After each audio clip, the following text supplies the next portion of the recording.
대부분의 사람들은 몸이 아프면 절에 가기 싫어집니다. 그런데 몸이 아플수록 절에 와야 도움을 받습니다.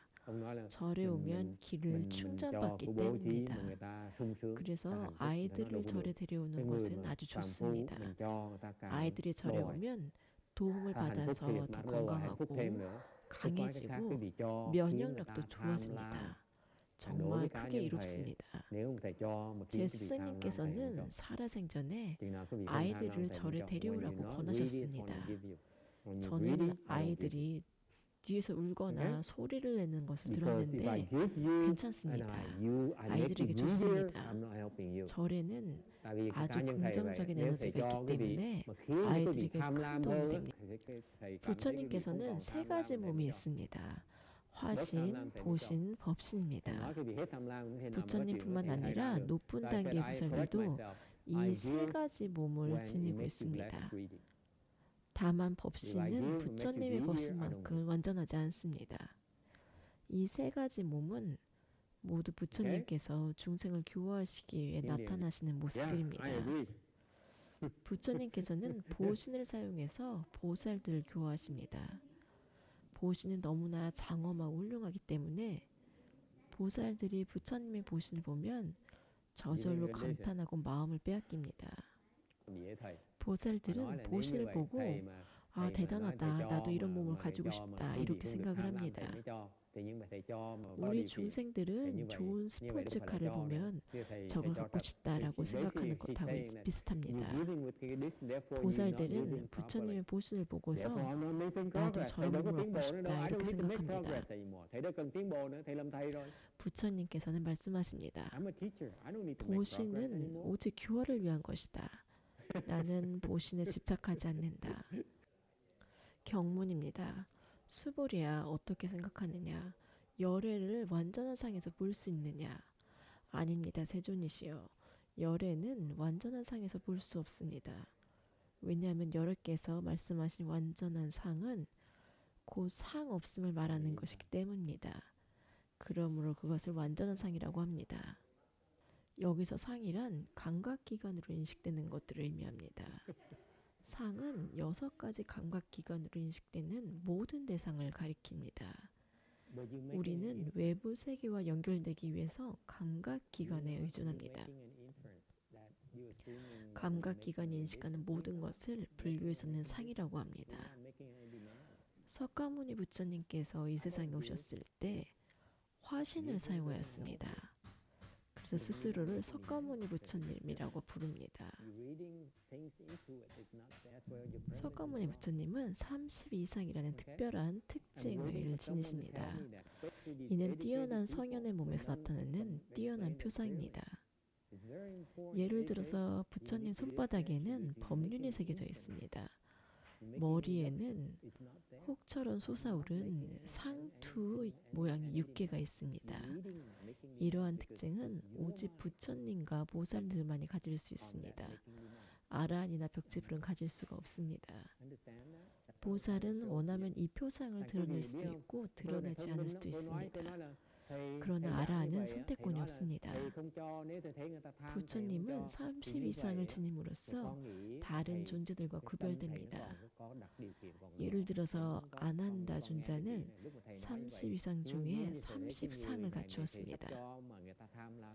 천상의 여러 천왕들도 일부 이런 표상을 가지고 있지만 부처님처럼 장엄하거나 정묘하지 않습니다.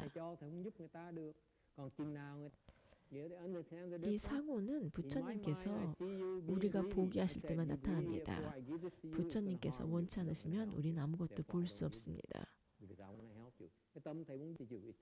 이 32가지 상호는 오직 부처님께서 보여주신 것일 뿐입니다. 우리를 위한 방편일 뿐입니다. 그러므로 이 상호에 집착해서는 안 됩니다. 왜 이것을 상호의 원만이라고 할까요? 이것은 바로 덕행을 완전하게 닦은 과보로 나타나기 때문입니다. 부처님께서는 모든 덕행을 완전하게 수용하셨기 때문에 이런 상호를 가지게 된 것입니다. 그럼 어떻게 해야 이 32가지 상호를 가질 수 있습니까? 대승불교에서 딱 하나 수행의 시작점을 알면 됩니다. 대승불교에서는 가장 먼저 닦아야 하는 법이 보시입니다. 이것이 수행의 첫걸음입니다. 보시를 시작하면 다른 모든 수행이 시작됩니다. 마치 눈덩이와 같습니다. 한번 시작하면 계속 굴러가고 점점 커집니다. 보시를 잘못하고 있으면 어떻게 할 수 있나요? 올바르게 보시하는지 어떻게 할 수 있나요? 여러분이 받는 사람이 만족해서 행복해한다면 올바른 보실까요? 내가 주면 상대는 더 달라고 합니다. 더 주세요. 더 주면 기쁩니다. 그것은 그들을 더 탐욕스럽게 만듭니다. 저는 이런 보시는 좋아하지 않습니다. 주는 행위가 탐욕을 부추기기 때문입니다. 저는 상대가 탐욕스러워하지 않을 때만 줍니다. 상대가 탐욕스러워지면 주지 않습니다. 내가 주어서 상대가 더 탐욕스러워진다면 그것은 도움을 주는 것이 아닙니다. 나는 상대의 복을 고갈하고 상대의 탐욕만 키웁니다. 그래서 탐욕을 줄일 수 있도록 할 때만 줍니다. 오히려 내가 당신을 더 탐욕스럽게 만든다면 저는 주지 않습니다.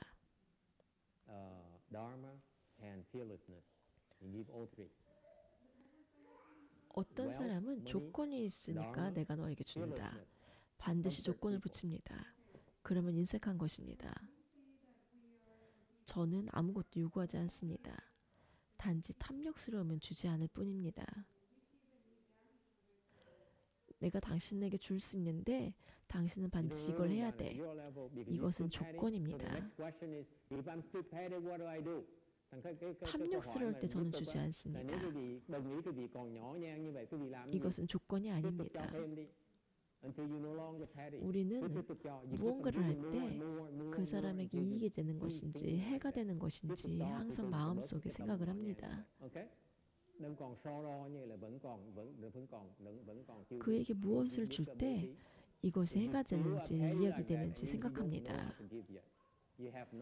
주었을 때 더 고통받고 문제가 생깁니다. 그러면 주지 않습니다. 이것은 자녀에게도 똑같이 적용됩니다.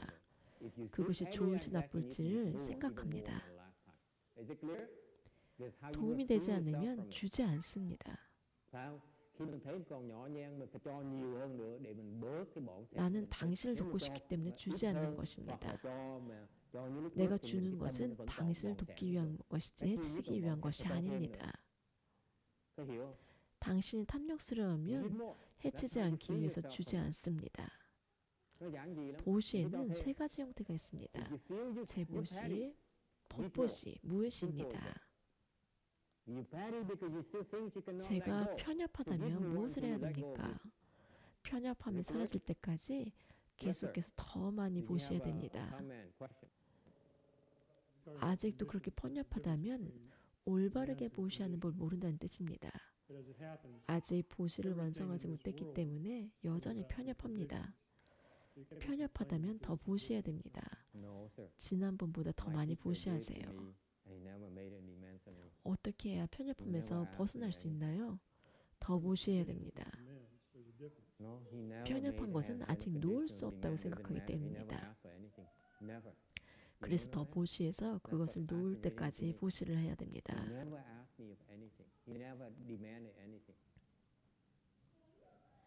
요구가 없이 보시하는 것이 바로 보시 완성입니다. 저희 스승님은 한 번도 이것을 하면 내가 줄게 이렇게 말씀하지 않으셨습니다.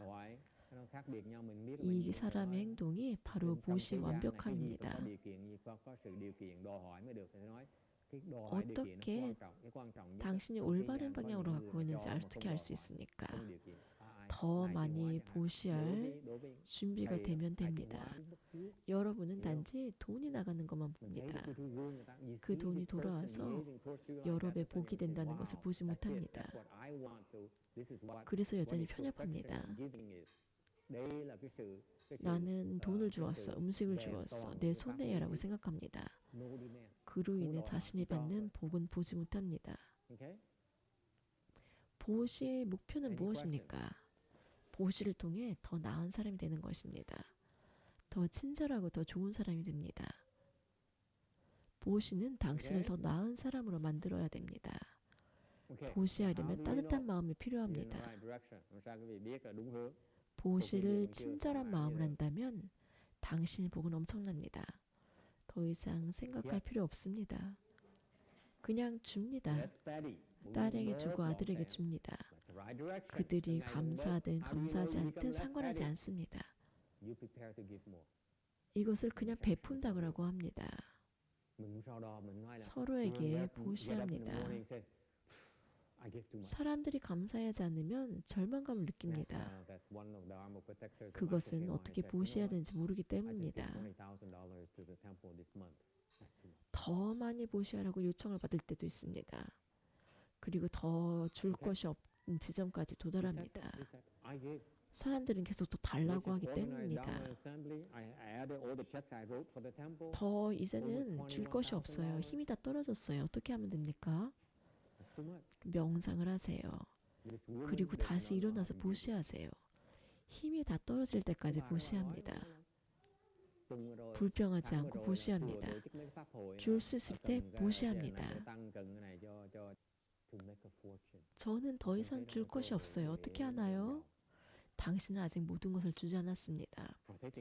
그래서 여전히 남편에게 소리칠 에너지가 남아 있습니다. 너무 지쳐서 남편에게 소리칠 수 없을 정도로 주어야 됩니다.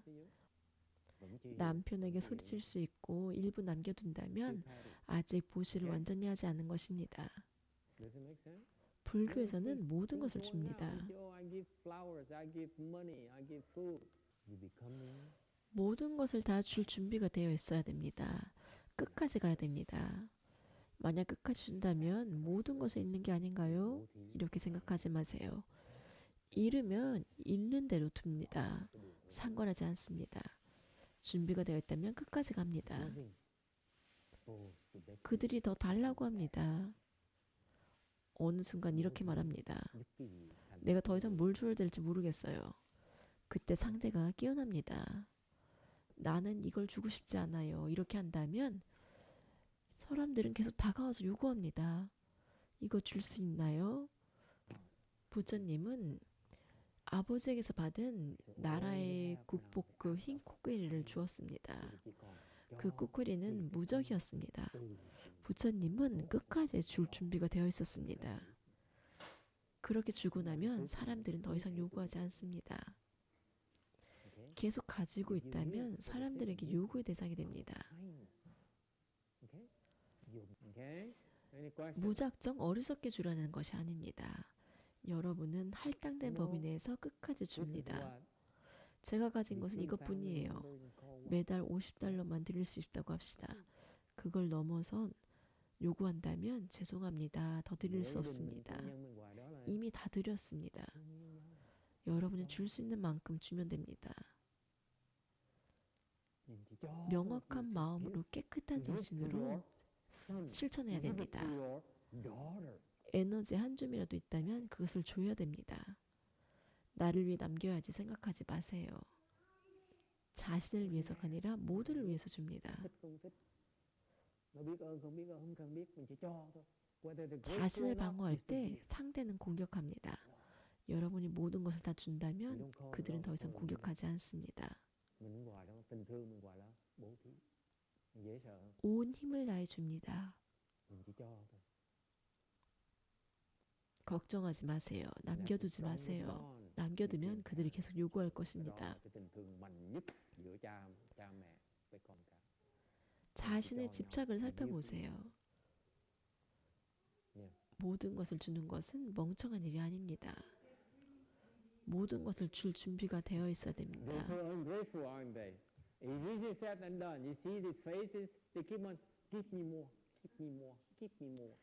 여러분은 집착이 없어집니다. 그리고 마음이 맑아집니다. 그럴 때 결정할 수 있습니다. 지금 주는 것은 좋지 않다. 지금 나는 그를 해치고 있다. 이제 그만해야겠다. 빚진 것이 없다면 상대는 받을 수 없습니다.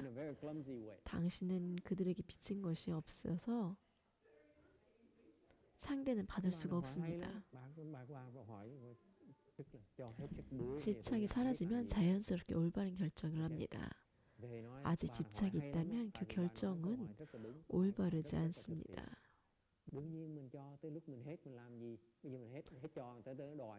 우리가 말하는 보시는 명령 속에서 하는 보시입니다.